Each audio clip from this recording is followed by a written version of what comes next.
Hey guys, today I'm going to show you where the starter fuse and starter relay are located on this 2023 Chevy Silverado 1500.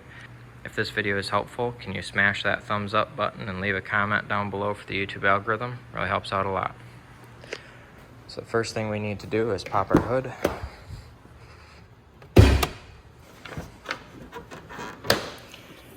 Open the hood by pushing over on this lever. So we are going to squeeze this tab and lift, and then pull it out from under the AC line there. So your starter relay is this big relay right here, and your starter fuse is this 30 amp fuse right here. So we've got starter fuse, starter relay. So I hope you found this video helpful. If you did, smash that thumbs up button, leave a comment down below for the YouTube algorithm.